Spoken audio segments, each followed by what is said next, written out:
14. Such a young, fragile age, full of dreams, secrets, and figuring out where you belong in the world. But for me, 14 was the year my world shattered. I never imagined that the people I trusted most, the ones who were supposed to love me unconditionally, would slam the door on me when I needed them most. It all started on an ordinary summer evening, a time when most kids my age were hanging out with friends, thinking about school dances or what outfit to wear the next day. But my life was anything but ordinary. I sat in my room, heart pounding, staring at the tiny piece of plastic that would forever change my life. 2 pink lines, positive. The weight of that moment crushed me, and all I could think was, how do I tell them? My parents were strict, traditional, and proud. They always had high expectations for me, straight A's, good behavior, a bright future. A baby wasn't part of their plan for me or mine. When I finally mustered the courage to tell them, their reaction was even worse than I had feared. My mum's face turned pale, her hands trembling as she muttered words I can still hear like an echo. My dad, well, his anger was a storm. He didn't yell, he roared. They didn't care about how I felt or how scared I was. To them, my pregnancy was a betrayal, a stain on our family's reputation. That night, with tears streaming down my face and a duffel bag in hand, I walked out of the only home I had ever known. My dad's final words still haunt me. You made this mistake, now live with it. I was 14, pregnant and alone. The world outside felt colder than ever. I spent nights sleeping wherever I could, friends' couches, park benches, even bus stops when I had nowhere else to go. Every day felt like a battle for survival. But deep down, there was a tiny spark, a little heartbeat inside me that kept me going. I didn't just want to survive for myself, I wanted to survive for my baby. Years passed, and life wasn't kind. I had to grow up fast, learn to fight for every scrap of hope. I worked odd jobs, took night classes, and held on to my dream of one day proving everyone wrong, especially the people who had turned their backs on me. I kept my head down, quietly rebuilding my life while raising my child, who became my greatest source of strength. But I never forgot the pain, the humiliation, or the feeling of being unwanted. Every milestone my child and I reached was a silent victory against all the odds stacked against us.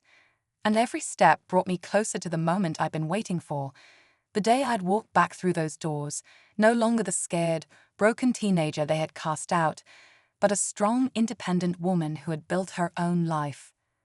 And that day finally came. I returned to the house I once called home, my heart racing as I stood on the doorstep. I wasn't seeking revenge, but I wasn't looking for forgiveness either. I just wanted them to see who I had become and what I had achieved, without their help, without their love. When the door opened, the look on their faces was something I'll never forget. It was a mixture of shock, guilt, and disbelief. I didn't say anything at first, just stood there, holding my child's hand, waiting for them to speak. What happened next was something I never could have predicted. To be continued. For a moment, everything stood still. My dad, the man who had once called me his little girl, stared at me like he couldn't believe what he was seeing. My mom, standing just behind him, looked as if she had seen a ghost. Neither of them spoke, and the silence between us felt heavier than any words could ever be. I could feel my child's tiny fingers tighten around mine, grounding me as a flood of memories rushed back. Memories of this house, this porch, this family, memories that felt both comforting and cruel. My legs felt like they might give out under the weight of it all, but I held my ground. This wasn't the time to crumble. Finally, my mom broke the silence. Her voice was soft, almost unrecognizable. You came back. I didn't know how to respond to that. Should I have? It wasn't as if I had a script prepared for this moment. I had imagined it 100 times in my head, what I'd say, how I'd say it. But now that it was actually happening, I couldn't find the words. Instead, I just nodded, my throat too tight to speak. Then my dad stepped forward, his eyes flicking between me and my child. I could see his jaw clench, the way it always did when he was trying to keep his emotions in check.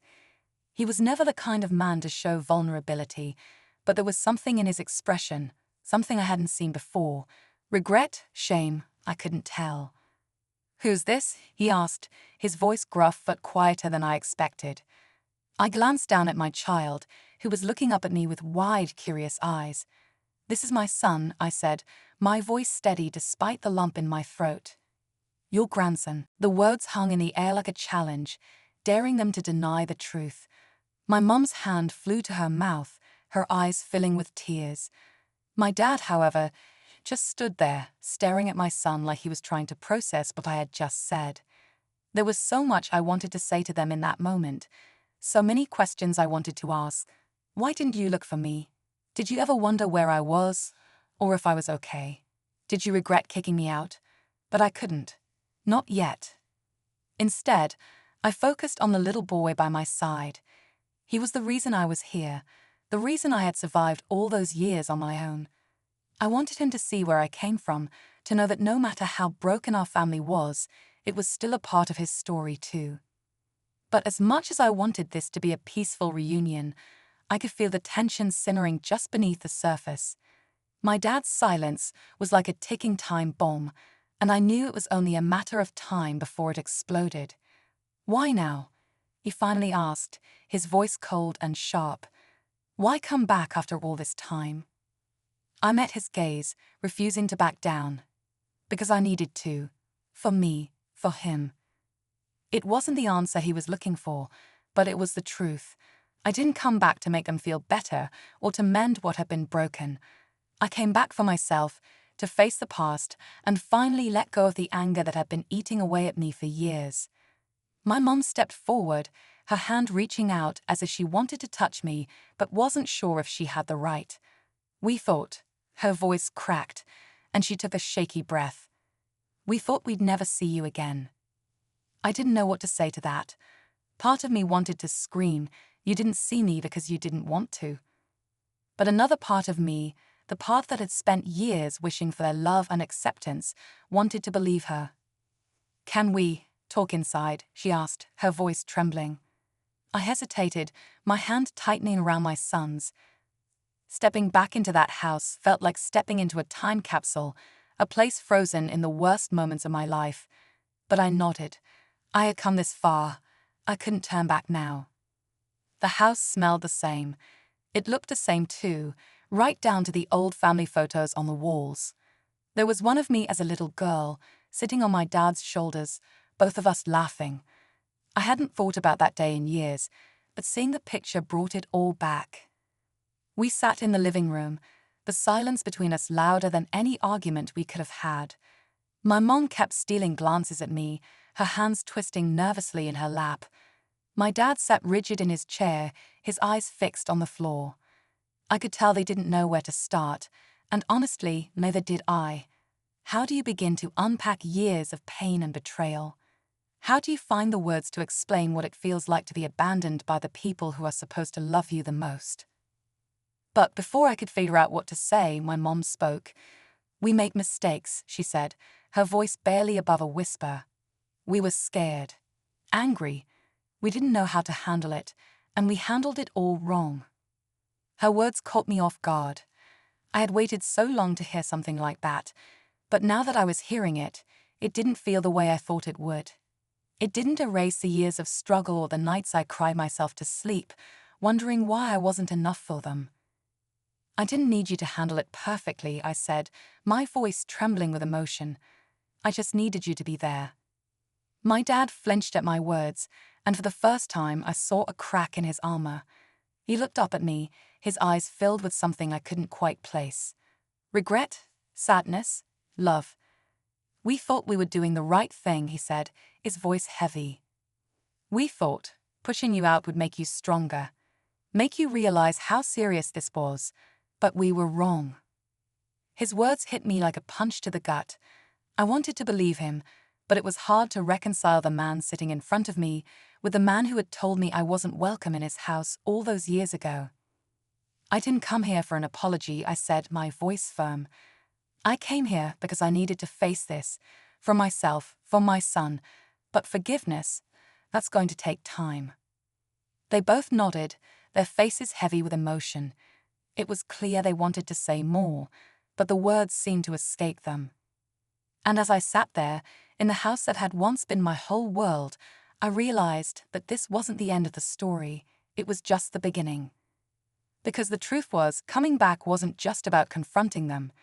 It was about confronting myself, my pain, my anger, and the part of me that still longed for their love. And I wasn't sure where that would lead, but one thing was certain, this was far from over. The tension in the room felt like it could snap at any moment.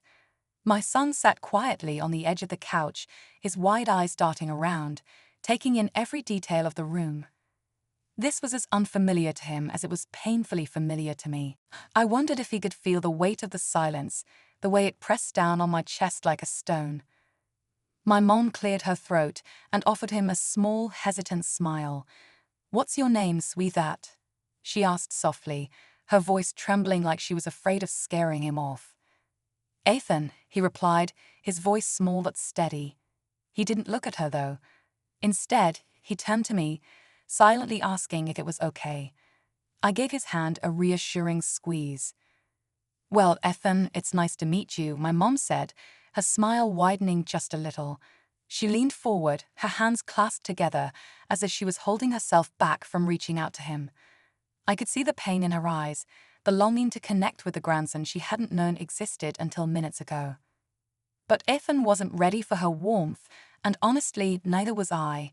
There were years of distance between us, years of unanswered questions and unspoken anger that couldn't be bridged by a polite introduction. My dad, on the other hand, stayed silent. He sat stiffly in his chair, his eyes flicking between me and Ethan like he didn't know where to focus.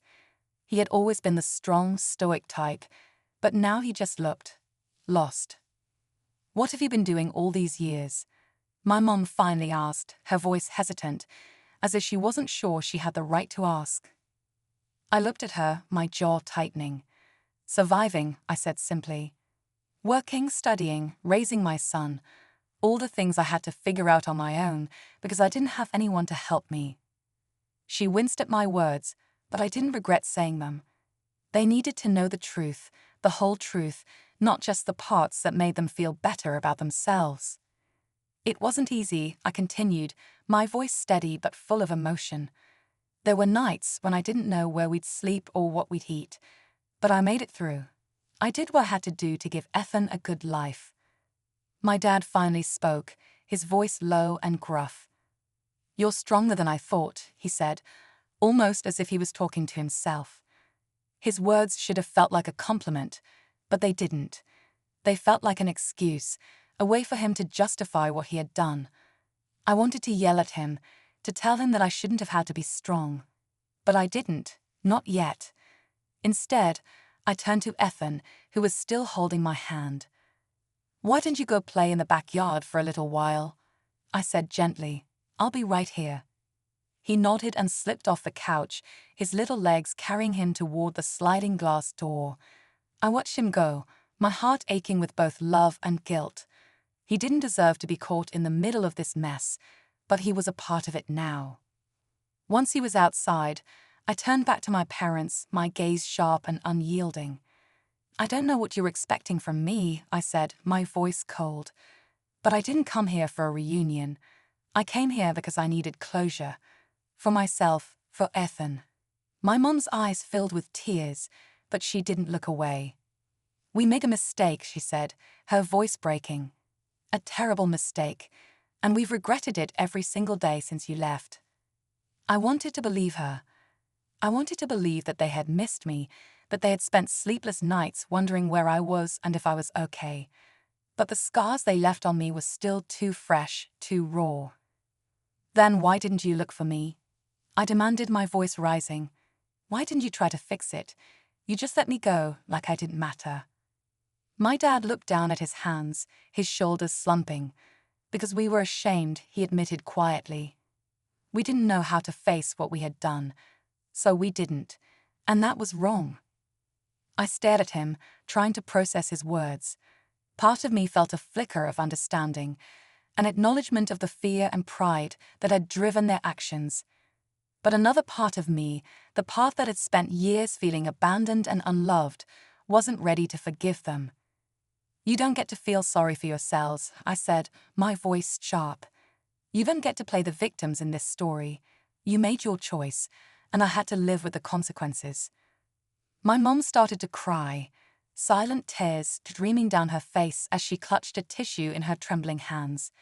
My dad looked like he wanted to say something, but the words seemed to stick in his throat. The room fell into a heavy silence again, the weight of everything unsaid pressing down on us. I wanted to leave, to grab Ethan and walk away from this house and never look back, but something kept me rooted to the spot.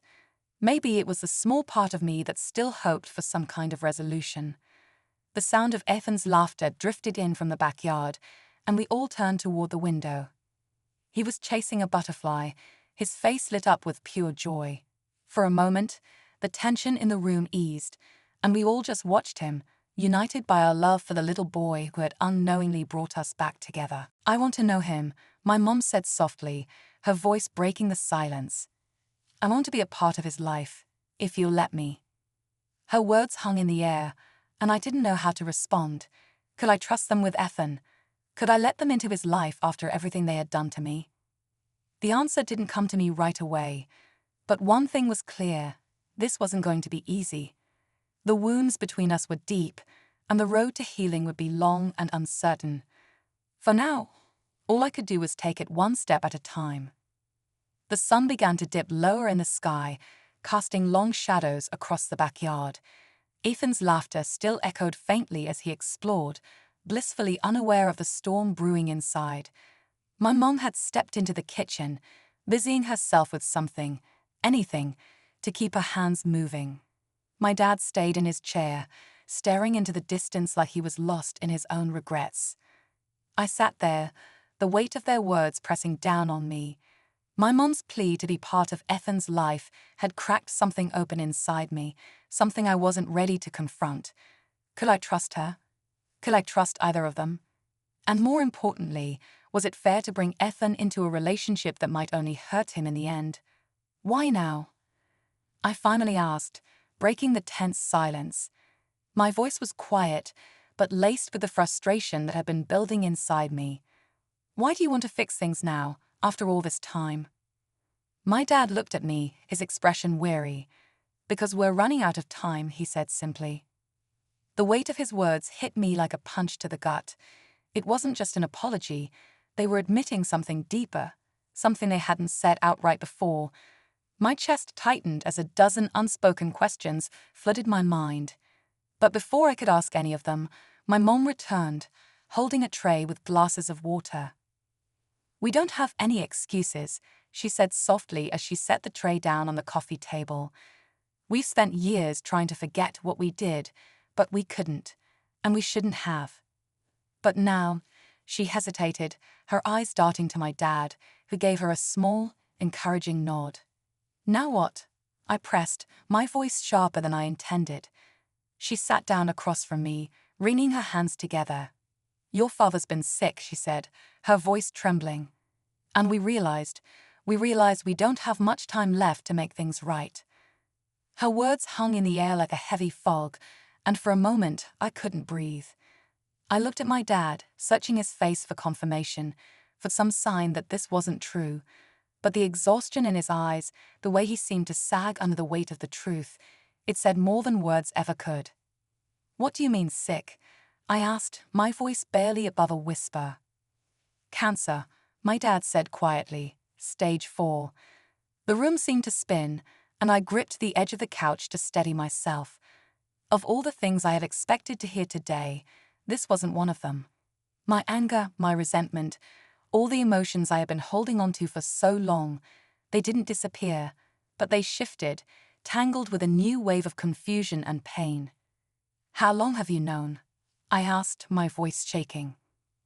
"Almost a year," my mom admitted. "He's been doing treatments, but they're not working. The doctors say there's not much time left." I felt like I was drowning in their words, struggling to keep my head above water. The man who had cast me out, who had turned his back on me when I needed him most, was now facing the end of his own story, and he wanted me to be a part of it. "Why didn't you tell me sooner?" I demanded, my voice rising. "Did you think this would fix everything? That you could just tell me you're dying and I forget about everything you did?" My dad flinched, and for the first time, I saw tears well up in his eyes. "I didn't want you to feel obligated," he said, his voice breaking. "I didn't want you to come back out of pity." "Then what do you want from me?" I asked, my voice cracking with emotion. "What do you expect me to do?" He looked at me, his gaze steady despite the tears. "I want to know my grandson," he said simply. "And I want to make things right with you before it's too late." His words were like a knife to my heart. I wanted to scream, to cry, to run out of that house and never look back. But I couldn't. Not with Ethan outside, playing in the backyard like everything was normal. "I don't know if I can do this," I admitted, my voice trembling. "I don't know if I can let you into his life, not after what you did to me." My mom reached out, her hand trembling as she placed it on mine. "We know we can't undo the past," she said, her voice soft but firm. "But we want to be here now, for both of you, if you'll let us." I looked at her hand on mine, torn between the part of me that still longed for their love and the part of me that had built a life without it. The room felt suffocating, the weight of their words pressing down on me like a tidal wave. Outside, Ethan's laughter rang out again, cutting through the tension like a beacon of light in the darkness. I turned to look at him through the window, his small figure chasing after a ball, his face lit up with pure, unfiltered joy. And in that moment, I realized what was at stake. This wasn't just about me and my parents. This was about Ethan, about the family he deserved, even if it wasn't perfect. But could I take that risk? Could I trust them not to hurt him the way they had hurt me? And more importantly, could I forgive them enough to let them in? The answers didn't come easily, and as I sat there, staring out at the backyard, I felt the weight of the decision that lay ahead. The past and the future were colliding, and I was caught in the middle, unsure of which path to take. All I knew was that whatever happened next, it would change everything. As I sat there, caught in the whirlpool of emotions, the sound of tires crunching gravel broke through my thoughts. A car door slammed shut and then another. I turned toward the window, confused, and saw two figures walking up the driveway. My parents' faces froze, their expressions shifting from sadness to something sharper, more guarded. "Who's that?" I asked, standing up instinctively. My mom hesitated, wringing her hands, while my dad's jaw tightened. It's your sister," my mom finally said, her voice almost a whisper. The words hit me like a slap. My sister. The golden child.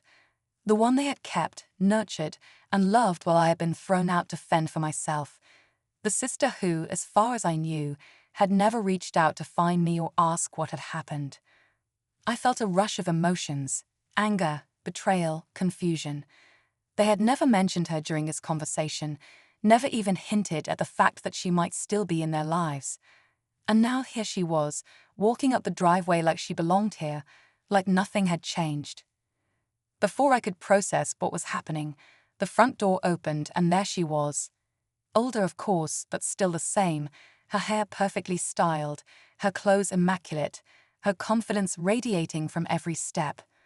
Behind her was a man, probably her husband, judging by the way he hovered close to her shoulder. "Mom, Dad, I thought I'd surprise you," she said cheerfully, her voice filling the room like she owned it. Then her eyes landed on me, and her smile faltered. "Oh," she said, her tone shifting. "I didn't realize you had company." Company. The words stung more than I cared to admit. I forced myself to stay calm, to not let her see the storm brewing inside me. "It's been a while," I said coolly, crossing my arms. Her eyes widened in recognition, and for a moment, she looked genuinely surprised. "Wait, you're back," she said, her tone incredulous. "Looks that way," I replied, keeping my voice steady even as the tension in the room thickened. She glanced at our parents, her expression unreadable. "Well, this is..." Unexpected, she said, her voice carefully measured. My mom stood up, wringing her hands nervously. We didn't know you'd be coming, sweetheart, she said, her voice strained. It's a bit of a surprise for all of us. Clearly, my sister said, her gaze flicking back to me. There was something in her eyes, something I couldn't quite place. Was it resentment, curiosity, or something else entirely? The man behind her stepped forward, extending a hand. Hi, I'm Ryan, he said with a polite smile. And you must be. Her sister, I said pointedly, shaking his hand. His smile faltered slightly, and he glanced at my sister as if seeking her cue. Right, he said awkwardly. The room felt like it was about to implode from the sheer weight of unspoken words.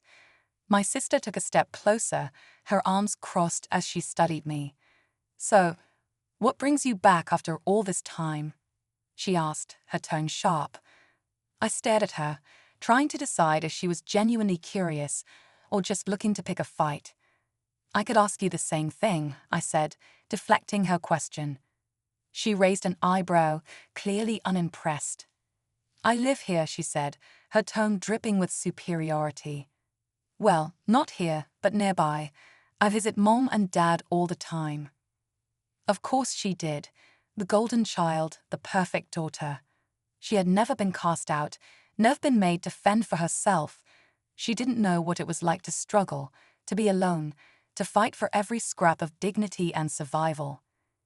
That must be nice for you, I said, unable to keep the bitterness out of my voice. My mom stepped between us, her hands outstretched like a referee trying to prevent a fight. Let's not do this, she pleaded. Please, not now. But it was too late. The cracks in the fragile peace we had been trying to maintain were widening, and there was no stopping it now. What are you even doing here? My sister demanded, her voice rising. After all these years, you'd just show up out of nowhere. Do you have any idea what Mom and Dad went through after you left? I blinked, stunned by her audacity. What they went through? I repeated, my voice shaking with anger. Are you seriously trying to make them the victims here? They are victims, she shot back. You left without a word. You didn't even try to fix things. Do you have any idea how hard that was for them? Her words felt like a slap, and I could feel the anger bubbling up inside me. I didn't leave, I said, my voice trembling. I was kicked out. I was pregnant, and they threw me out like I was garbage. So don't you dare try to rewrite history and make them the victims. The room went silent, the air crackling with tension. My sister's expression faltered for a moment, but she quickly recovered. Well, maybe if you had made better choices. Stop it. My mom's voice cut through the tension like a knife. She was crying now, her face pale and drawn. Both of you, stop it. This isn't helping. I looked at her, my chest heaving with emotion. She doesn't even know the whole story, I said, my voice breaking. You never told her, did you? You let her believe that I just abandoned you. My mom didn't answer, but the guilt in her eyes was answer enough. I turned to my sister, my voice raw with emotion. You want to know why I'm here? I'm here because I deserve answers. I deserve to know why they did what they did. And Ethan deserves to know where he comes from, even if it's messy and painful. Who's Ethan?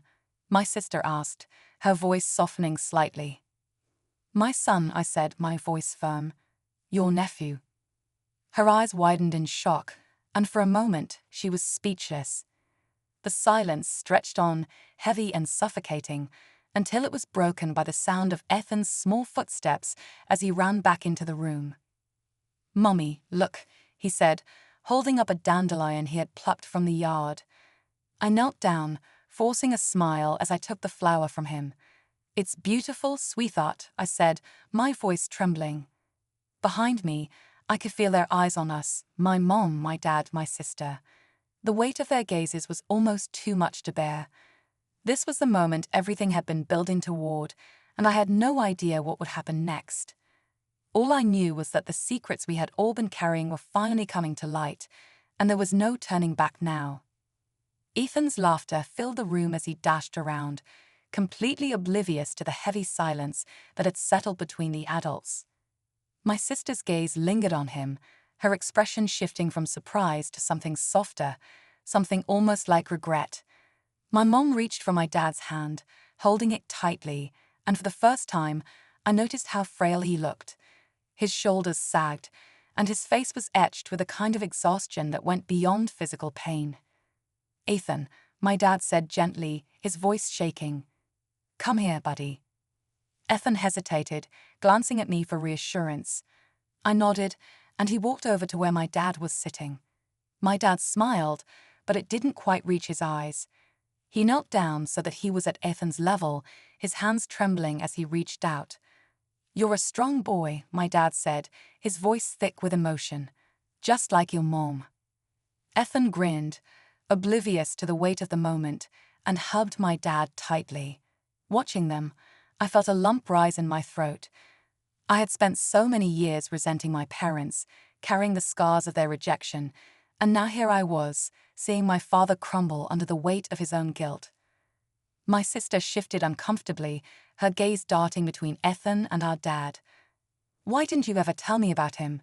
she finally asked, her voice quieter now, almost vulnerable. "You never asked," I replied bluntly, not bothering to soften the edge in my voice. She flinched, and for a moment, I saw something crack in her carefully constructed facade. "I didn't know," she began, but her voice trailed off, and she looked down at her hands. My mom spoke up then, her voice trembling. "We didn't tell her the full truth," she admitted, her eyes filled with tears. "We were ashamed of what we'd done. It was easier to pretend it never happened and to face the consequences." My sister looked at her, her expression a mix of disbelief and anger. "So you lied? You let me believe she abandoned us when it was you who pushed her away." My mom nodded, tears streaming down her face. "We made a mistake," she said, her voice breaking. "A terrible mistake." The room was heavy with the weight of everything that had been left unsaid for so many years. I felt a strange mix of vindication and sorrow as I watched my sister grapple with the truth. For so long, I had been the outcast, the forgotten one. But now, the cracks in their perfect image were finally showing. "I thought you were the lucky one," my sister said, her voice barely above a whisper. "You got out. You got to leave and start over." I stayed and She stopped, her words catching in her throat. "You stayed and what?" I pressed, my voice gentler now. She hesitated, then looked up at me with tears in her eyes. "And I became what they wanted me to be. I lived their version of the perfect life, but it wasn't mine. I never had the courage to walk away." Her confession hit me like a punch to the gut. For so long I had envied her, resented her for the life she got to keep while I was cast out. But now, I realized that she had been trapped too, in a different kind of prison. "Guess we were both victims in our own way," I said softly, surprising even myself with the words. She nodded, a tear slipping down her cheek. "I'm sorry," she said, her voice trembling. "For not reaching out, for not trying to find you. I didn't know how." Before I could respond, my dad cleared his throat, drawing our attention back to him. "I don't expect forgiveness," he said, his voice raw. "But I want you both to know how proud I am of you. Of the women you've become, despite everything." My heart ached at his words, but before I could say anything, Ethan ran over to me, tugging at my hand. "Mommy, I'm hungry," he said, his innocent voice cutting through the tension. I smiled down at him, grateful for the momentary distraction. "Let's get you something to eat, sweetheart," I said, leading him toward the kitchen. As I turned to leave, I heard my sister's voice behind me. "Wait." I stopped, turning back to face her. She hesitated for a moment, then took a deep breath. "Can I meet him?" "Really meet him?" she asked, her voice tentative. I studied her face, searching for any sign of insincerity, but all I saw was vulnerability. "Okay," I said, finally nodding, "but it's going to take time." She nodded, her expression softening. "I understand." In that moment, something shifted between us. The walls we had both built up over the years began to crumble, and for the first time, I felt a glimmer of hope that maybe, just maybe, we could find a way forward. But just as I was beginning to let my guard down, my dad spoke again, his voice trembling. "There's something else," he said, his words hanging in the air like a storm cloud. I turned to him, my stomach sinking. "What is it?" I asked cautiously. He looked down at his hands, then back up at me, his eyes filled with guilt. "There's more to the story than you know," he said. "Something we've been keeping from you all these years." The room fell silent as we all stared at him, waiting for him to continue. My heart pounded in my chest, and I felt a cold knot of dread form in the pit of my stomach. "What are you talking about?" I asked, my voice barely above a whisper. He hesitated, then took a deep breath. "The night we sent you away, it wasn't just about the pregnancy. There was something else, something we were trying to protect you from." The words hung in the air, heavy with implication. My mind raced, trying to make sense of what he was saying. "What do you mean?" I demanded, my voice rising. My mom reached out, placing a hand on his arm as if to steady him. "We thought we were doing the right thing," she said, her voice trembling. "But we were wrong. We should have told you the truth back then." "The truth about what?" I asked, my voice shaking. My dad looked at me, his eyes filled with regret. "About who your real father is," he said quietly. The words hit me like a thunderclap, and for a moment, I couldn't breathe. The room seemed to spin, and I gripped the edge of the counter to steady myself. "What are you talking about?" I whispered. My mom's tears flowed freely now, and she looked at me with pleading eyes. "We loved you like our own," she said. "But your biological father, he wasn't the man you thought he was. And when he found out about the pregnancy, we were afraid of what he might do." The weight of their confession crashed down on me, shattering everything I thought I knew about my past. My mind reeled with questions, but one thing was clear. This was only the beginning of a truth that would change everything. The room was suffocating with silence as my father's words lingered in the air. My knees felt weak, and I sank into the nearest chair, unable to process the bombshell he had just dropped. My mother's sobs broke through the stillness, and I could see the weight of years of guilt etched into her face. Ethan, blissfully unaware of the tension around him, clung to my hand, his small presence grounding me when I felt like I was about to be swallowed whole. I stared at my father, my voice trembling as I forced the words out. "Who is he? Who is my biological father?" My dad's gaze dropped to the floor, and his hands shook as he rubbed them together. My mom answered instead, her voice barely audible. "It was someone we thought we could trust. Someone who was part of our lives back then. But when he found out I couldn't keep it a secret any longer, things changed. He threatened to take you away from us. We panicked. We didn't know what to do." My mind was racing, trying to piece together the fragments of truth. "You let him scare you into pushing me out," I said, my voice rising with anger. "You thought abandoning me would solve your problem. We thought it would protect you." My mom cried. "We thought if you were away from him, he wouldn't come after you. But we were wrong. We were so wrong." Her words hung in the air, heavy with remorse. I felt a deep ache in my chest, a mix of anger, sadness, and something I couldn't quite name. "Who is he?" I asked again, my voice firmer now. "I deserve to know." My dad took a shaky breath and looked up at me, his eyes red and filled with regret. "His name was Richard," he said finally. "He was a family friend, someone we trusted. But when your mom told him she was pregnant, he turned into someone we didn't recognize. We tried to cut ties with him, but it wasn't that simple." The name meant nothing to me, just a ghost from a past I didn't remember. But the betrayal in their story cut deep. For years, I had carried the weight of their rejection, never knowing the full extent of the fear and desperation that had driven their actions. It didn't excuse what they had done, but it gave me a sliver of understanding. "What happened to him?" I asked, my voice quieter now. "He's gone," my mom said, her voice trembling. "He passed away years ago, but we should have told you. You deserved to know the truth." The tension in the room was unbearable, and I stood up, needing space to breathe. "I need some air," I said, turning toward the door. "Wait," my sister called after me, her voice softer than before. "Let me come with you." I hesitated but nodded, and the two of us stepped outside. The cool evening air hit my face, and I took a deep breath, trying to steady myself. My sister stood beside me, her hands stuffed into her pockets as she stared at the horizon. "I had no idea," she said quietly. "They never told me any of this." "Neither did I replied, my voice heavy with emotion. "I spent my whole life thinking they hated me, thinking I wasn't good enough. And now this?" She glanced at me, her expression a mix of guilt and determination.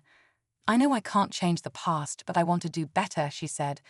"For you, for Ethan, for all of us." Her words caught me off guard, and for the first time, I saw a glimpse of the sister I had always wanted but never had. "It's not going to be easy," I said cautiously. "I know," she said, "but I'm willing to try, if you are." I nodded, the smallest flicker of hope igniting in my chest. "Okay," I said, "let's try." We stood there in silence for a while, the weight of the past slowly lifting as the stars began to appear in the night sky. When we finally went back inside, the atmosphere in the house had shifted. My parents looked older, more fragile, but also more open, as if the truth had finally set them free. Ethan ran up to me, his face lit up with excitement. "Mommy, Grandpa says I can help him in the garden tomorrow," he exclaimed. I smiled, ruffling his hair. "That sounds like fun, sweetheart," I said, glancing at my dad. He gave me a small, tentative smile, and for the first time in years, it felt genuine. The days that followed weren't perfect. There were still wounds that needed to heal, conversations that needed to happen, and boundaries that needed to be respected. But there was also a newfound sense of hope, a possibility for reconciliation that hadn't existed before. My sister and I started spending more time together, rediscovering the bond we had lost over the years. She became a part of Ethan's life, and seeing her with him, laughing, playing, and teaching him, felt like a piece of my heart was being put back together. As for my parents, we took things slow. There were moments of tension, moments of pain, but also moments of understanding. They apologized, not just with words but with actions, making an effort to show that they wanted to be part of my life and Ethan's. One evening, as we sat together in the living room, my dad spoke up, his voice steady but emotional. "I know we can't undo the past," he said, "but we can try to make the future better. And I promise you, we'll spend the rest of our lives trying to earn your forgiveness." I didn't have the perfect response, but I nodded, tears in my eyes. "That's all I've ever wanted," I said. Life didn't magically become perfect after that, but it became real.